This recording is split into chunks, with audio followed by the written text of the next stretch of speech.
pessoal, então vamos agora assistir a segunda parte da entrevista com José Dias do Nascimento. Aproveite, compartilhe esse vídeo, dê like e assine o canal. Aqui é Cristóvão Jacques e este é o canal Astroneus. A segunda parte, que eu vou te mostrar aqui uma nova figura do nosso modelo. Isso aqui é o que realmente é chamado de modelo SIR, né? Ele tem essa denominação porque você tem 3 compartimentos, né? Então aqui, por exemplo, nós temos as distribuições que mostram a evolução, né, da doença. Então você pode prever a partir do tempo em número de casos, né? Então você pode, por exemplo, para o Brasil, prever a curva dos infectados, certo? No nosso modelo, nós incluímos, além dos termos naturais que tem no modelo tradicional, né, os que não assintomáticos, né, aqueles que não mostram sintoma, e o que é mais importante, né, que é exatamente para os gestores como é que fica a curva da hospitalização. Então você tem como fazer digamos, uma estratégia, né? Isso aqui está em função do tempo, desculpe, agora está aqui, né? Então, nós temos como dizer, por exemplo, aonde vai cair o pico de infectados, né? E como os gestores vão organizar essa relação entre a capacidade hospitalar que vai ser gerada por uma demanda de doentes em um determinado momento, né? Nesse plot de baixo aqui, esse aqui é o número de mortos, né? Para o Brasil, nós estamos aqui. Nós temos mais ou menos aonde a gente disse que foi o lockdown no Brasil, né, onde realmente começou severamente uma campanha nacional, né, onde a mídia começou de fato a falar de uma redução social. E nós temos ali uma previsão de 14 dias quando esse lockdown vai gerar algum efeito.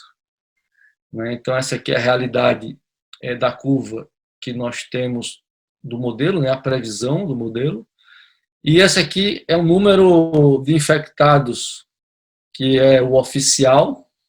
E isso aqui é o que a gente espera de infectados, obviamente, esse aqui mais aqueles que são as subnotificações, as pessoas que estão infectadas em casa, sem saber que estão infectados, que estão com febre hoje, enfim, esse tipo de coisa. Então, esse tipo de trabalho que obviamente, é o que a gente está disponibilizando nas páginas lá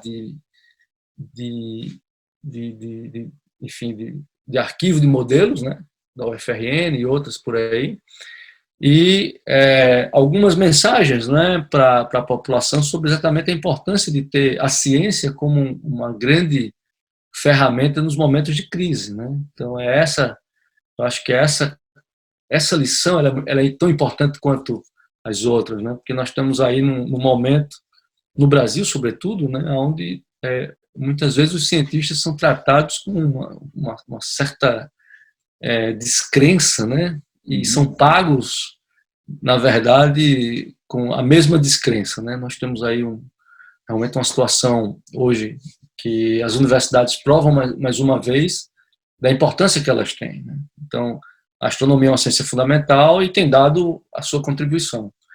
É claro que isso não é o melhor modelo do mundo, mas, por exemplo, no dia 20 de março, nós fizemos uma previsão que, se nada fosse feito no Brasil, nós teríamos, no pior cenário, como eu falei aqui, até 2 milhões de mortos no Brasil, né? Nós soltamos isso no Twitter e algumas empresas né, de jornalismo contactaram, né, com muita desconfiança, e eu simplesmente disse, olha, isso é um conjunto de equações diferenciais acopladas, a gente aplicou para a Itália e para a China, a gente entende um pouco como o sistema funciona, e esse é o número que está saindo. Infelizmente, se nada for feito, então já era uma tentativa. A gente começou pelo pior cenário, numa tentativa de sensibilizar os gestores. E, obviamente, isso é engraçado, porque está numa página lá do Tecmundo, e pelos comentários, as pessoas... bom, para falar um pouco, não vou falar de tudo, mas tem um fato engraçado para deixar a conversa um pouco mais leve, é que teve um internauta que comentou lá na página da matéria que a jornalista fez sobre a nossa previsão, que disse assim, olha, esses dois aí só podem estar sendo financiados por alguma funerária, porque não é possível. Quer dizer, para você ver como é, né? As pessoas elas não estavam acreditando, e de fato não deram muita bola, mas foi registrado a nossa previsão. Quando foi sexta-feira passada, o London College soltou as previsões para o mundo inteiro. Por duas questões. Primeiro, eles já tinham, né? Não são duas pessoas trabalhando nisso, mas são dezenas, né? É um dos maiores laboratórios do mundo de modelos ligados a exatamente essas epidemias. E eles soltaram para o Brasil uma previsão de até 1,8 milhões de mortos. Né? Mais ou menos uma barra de erro que tem lá. Ou seja, quando as pessoas viram isso, algumas se deram conta, né? E falaram, olha aí, é exatamente o número, né? Que o professor lá, os professores da UFRN e da New Mexico disseram lá atrás, no dia 18 de março. Então, o pessoal meio que começou realmente a ter uma nova volta de discussão sobre as predições que a gente tinha. E, de fato, isso, obviamente, a gente não está dizendo que vai morrer essa quantidade, não é isso, mas esse é o pior cenário possível. Então, quando você faz física, né, é exatamente assim que a gente trabalha, o cientista ele sempre divide as coisas entre um cenário pessimista e um cenário otimista. Bom, porque quando você vai, por exemplo, resolver a órbita de um planeta ou qualquer coisa, você não tem todos os dados ainda. Então, você diz, olha, se tudo tiver certo, a órbita vai fechar aqui. Mas a barra de erro que a gente tem, a precisão dos instrumentos, a pouca cobertura de dados, faz com que a órbita ela esteja entre valores máximo e mínimo, né? E aí é exatamente esses cenários que a gente traz um pouco para a discussão dessa pandemia, né? Então, atualmente a gente tem tentado dar uma contribuição com esses gráficos e direcionar um pouco as pessoas que solicitam, né, os dados do Brasil, porque para cada estado a gente ainda não tem dados com precisão, porque a gente precisa do número de mortos, né? E, obviamente, isso não pode ser uma coisa alarmista, mas nós temos que ter muita consciência no que nós estamos divulgando. Então, é um trabalho feito com muita paciência, né, para não dar um tiro no escuro e acabar realmente com a nossa já consolidada reputação em astronomia, né? Mas essa é a ideia global do nosso pequeno projeto, Cristóvão. É um projeto que é uma coisa, na verdade, que começou com uma conversa e evoluiu para isso aí, e eu acho que deu muito útil aí para o pessoal. Tanto é que você já está sendo demandado aí, né? Exatamente. Tem um pessoal de Goiás que me escreveu, já respondi, preciso daqui a pouco, inclusive, conversar com eles. E o pessoal do Rio Grande do Norte também, a gente tem tido algumas reuniões.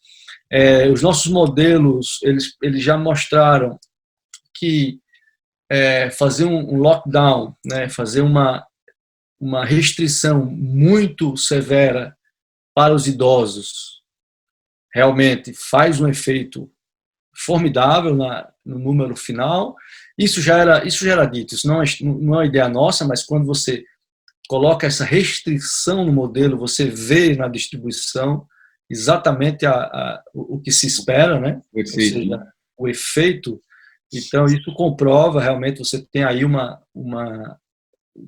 um dado científico que pode convencer, obviamente, gestores e a população em geral. Então, essa é a ideia um pouco da ciência, né? Criar esse teste, né, do que pode acontecer sem ter acontecido. Então, vai nesse sentido. Tá, Zé, eu sei que você está muito atarefado aí, tem muita coisa para fazer, mas só mais duas perguntas aqui para a gente encerrar a conversa nossa.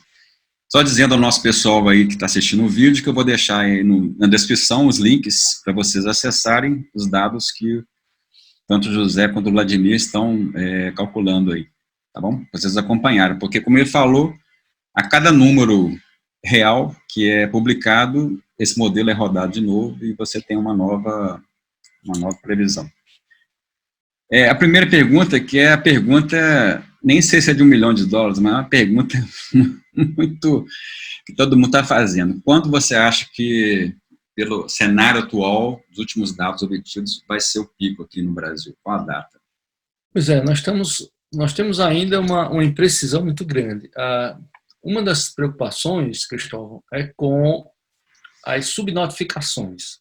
Uhum. Então, isso é uma pergunta, ela é complicada, e eu tenho falado para as pessoas que, até para a China, né, hoje, na imprensa internacional, se falou muito do problema das subnotificações. Né, isso tem deixado as pessoas um pouco arrepiadas, porque nós temos aí o número de casos fatais na China é muito inferior, na verdade, ao que se está se anunciando em outros países. Nós temos aí a cruzada dos Estados Unidos, já passou dos números, a Itália também, na Espanha, então as coisas estão muito piores do que o que se imaginava quando se compara com a China, que já se dizia assim, poxa, é uma calamidade. Então, as subnotificações é um problema. Existe, obviamente, nas curvas, que a gente tem estudado, uma expectativa muito grande para que a primeira semana de maio, ou seja, em torno aí do dia 5 de maio, final de abril, certo? Final de abril, maio, seja o período mais crítico. Ou seja, agora, isso depende, obviamente, da dinâmica de hoje. A gente está projetando essa curva com os números que estão chegando atualmente. Então, esse controle que a gente faz é diário, a gente roda os modelos para 10 países, então a gente começa a trabalhar pelo horário de Boston à meia-noite, que é 1h da manhã no Brasil, e trabalha até as 4h da manhã, 3, recebendo os boletins, porque eles fecham de um dia para o outro na Europa, e aqui nos Estados Unidos, mais ou menos a mesma coisa. Então, é à noite que os dados realmente chegam, a gente roda e vê qual é a perspectiva do dia seguinte. Então, eu diria que em maio, de abril, do final de abril para maio, com os dados que a gente tem hoje, então, mais uma vez, a assimilação de dados é isso, né? Uhum. A gente vai prevendo, à medida que os dados vão chegando, as nossas curvas vão jogando essa data um pouco para frente, um pouco para trás. Se a gente fizesse, por exemplo, o dever de casa perfeito, que seria isolamento social e testes de milhares por semana, a gente nem passaria por esse pico. A gente iria se aproximar exatamente do cenário otimista, que seria um pico brando, na verdade, uma quantidade de casos bem larga, sem um pico, necessariamente. Então, tudo indica que a nossa história está andando muito parecida com a história de alguns países da Europa. Eu tenho uma última figura aqui para mostrar para vocês. Nós resumimos aqui os principais países nesse diagrama aqui, que eu vou mostrar para vocês. Então, aqui a gente está mostrando, isso aqui é um resumo exatamente dos 10 casos que a gente escolheu estudar. Nós temos aqui o número total de mortes e dia após a 10ª morte. Por que após a 10ª morte? Porque no início também você tem precisões, Isso é outra coisa que vem da forma dos astrônomos e dos cientistas tratarem os dados. Você, quando começa a experiência, você tem sempre flutuações, E a gente coloca aqui após a 10ª morte, e aí, a partir disso aí, a gente começa a ver, porque aí a coisa já está realmente numa tendência. Então, você está vendo aqui a subida de diversos países, Você tem aqui, a gente escolheu alguns, aqui Espanha, tá, a França, a Inglaterra, Estados Unidos, a Coreia do Sul, o Brasil, é exatamente essa curva que está aqui. Esse diagrama da direita é um zoom desse quadrado, essa região, na verdade, esse retângulo, com a tendência, e mostra que o Brasil superposto com esse azul aqui, que é exatamente a França, né? Ou seja, nós temos aí hoje números muito parecidos com a França, certo? Essa curva ela é praticamente independente da quantidade de habitantes, né? E esse eixo aqui significa um aumento de 33% diário, né?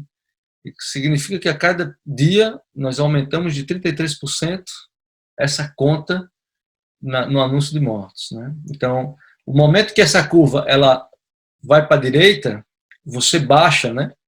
Você baixa para quantidades que é 1 por dia, 2 por dia, né? Ou seja, o dobro a cada dia, ou triplo a cada dia desses números, depende exatamente da inclinação desse gráfico. Então, ou seja, tem países que começaram, obviamente, né, de uma determinada regra ou lei, né, uma lei exponencial, e em seguida eles conseguiram fazer exatamente a suavização dessa curva, que é o ideal, por exemplo, como a Coreia do Sul. Então a gente tenta também discutir um pouco sobre o que aconteceu em cada país, né, os cenários, por exemplo, se deixar todo mundo nesse lockdown, né, dessa restrição, ou uma parte, e os exames, enfim, qual é a estratégia? Então, tem países que fizeram muitos testes e não fizeram o lockdown, né, essa restrição social, e os resultados também não foram tão bons, né? Então, existe hoje um consenso nas discussões que você precisa realmente tratar as coisas das duas formas, mas em um determinado momento, a restrição social é a única forma de atrasar e de lá na frente você não ter o gargalo da hospitalização. Porque todo mundo vai pegar o vírus, isso é comum, né, com as outras gripes, a gente sabe disso, todo mundo sabe, mas o problema aqui é todo mundo ao mesmo tempo. Então, para terminar um pouco sobre essas previsões, a gente estava falando aqui mais cedo com o Vladimir que nós temos aí que a restrição ela salvou milhões de pessoas na China, não tenha dúvida, né? Então, os modelos mostram quantas pessoas poderiam ter morrido se não tivesse a restrição. Então, mais uma vez, os modelos são importantes. E aqui no Brasil, a gente pode ver também, com os traços que a gente está apresentando, que a pessoa que pode morrer lá no início de maio, no final de abril, ela vai se contaminar semana que vem. Entende? Então, é exatamente essa realidade. Quer dizer, as pessoas que semana que vem circular, essas pessoas expostas, ela vai estar exatamente no pico da hospitalização prevista. Então, eu acho que essa é uma mensagem muito forte, né, que sai das simulações. E, obviamente, nós não somos, nossa área de conforto e de atuação, nós somos astrônomos, né, astrofísicos, e não agentes de saúde pública. Mas eles é que devem realmente dizer qual ação, em que proporção, em que momento se deve fazer as coisas.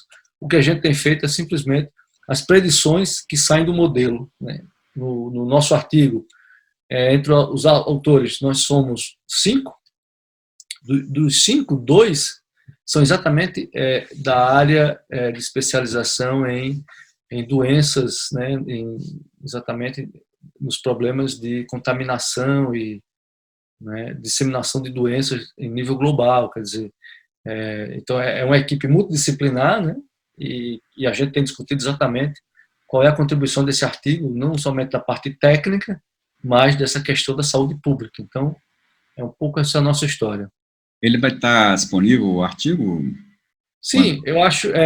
A ideia realmente é submeter o mais rápido possível, porque essa obviamente, as predições que a gente está prevendo têm dado resultado, mas o que todo mundo quer ler é exatamente o núcleo das equações, né?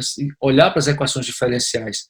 Agora, eu chamo a atenção que nós usamos nesse nosso trabalho uma forma que é muito característica dessas áreas onde você tem um tópico muito, muito quente, né? Um hot topic, né? Como a gente diz, por exemplo, exoplanetas, essas coisas que são muito imediatas. As pessoas fazem artigos com fontes abertas de código. Então, nosso código ele tem um link, eu posso te mandar aí para você colocar abaixo. Qualquer pessoa pode ir lá e baixar o nosso modelo e rodar no próprio computador e olhar com os próprios olhos as equações e os resultados. Então, isso dá uma segurança, assim, qualquer um com conhecimento em Python vai lá, baixa o código, roda na própria máquina, atualiza os dados e vai chegar às conclusões que a gente tem chegado, obviamente, que são essas que eu falei hoje. Então, isso geralmente é feito quando você inverte o timing da pesquisa. Né? A gente agora está apresentando os resultados antes de publicar o artigo. Isso ocorre às vezes. Né? Às vezes o tema é tão quente que você precisa realmente tomar uma decisão assim. E, bom, está aí. Né? As coisas estão andando e espero que tenha sido útil, né, para a população geral a disponibilidade dessas figuras. Zé, última pergunta aqui, eram duas, né? Agora é a segunda.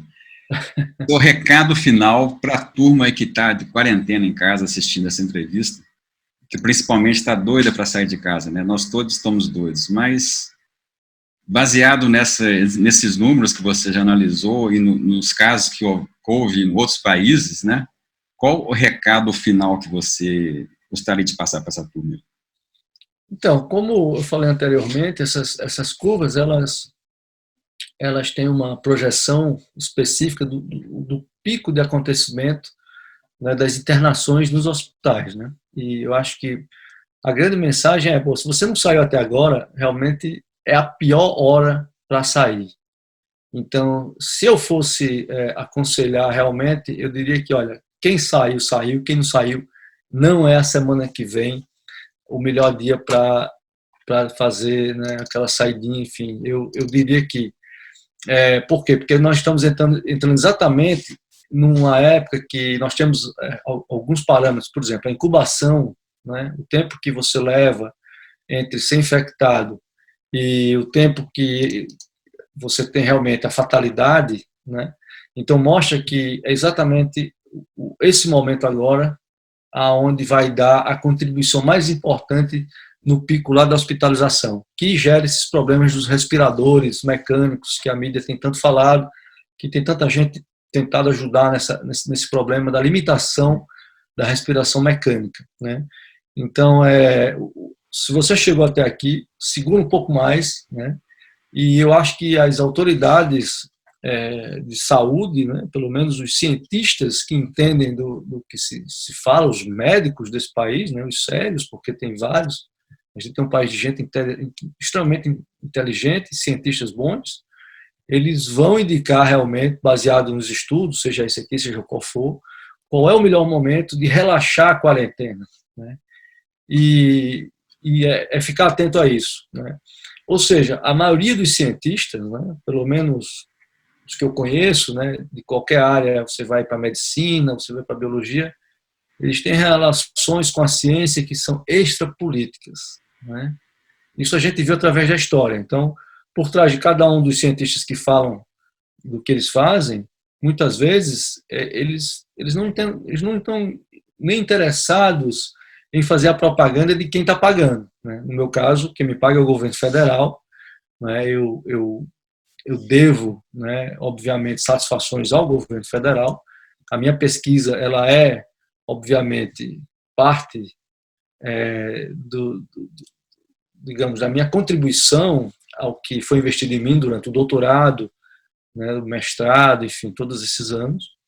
E isso é muito importante. Isso dá uma independência muito grande ao cientista. Né? Então, não é porque um grupo político ou outro defende ou não defende, não. A história agora, ela é científica. Né? Nós precisamos mostrar para as pessoas que essa quarentena ela é importante porque nós não temos outra saída. Né? Nós poderíamos, se fosse um país pequeno, com testes rápidos, né? Eu leio todos os dias sobre isso, que na Coreia, por exemplo, em alguns países, a biotecnologia ela começou a ser pensada, essa que está sendo aplicada agora, 15 anos atrás. Então, os testes rápidos são testes que são feitos dentro do trânsito como se fosse uma blitz, né? Uma blitz como a gente tem no Brasil, você tem uma blitz e aí todos os testes, uma espécie de bafômetro do...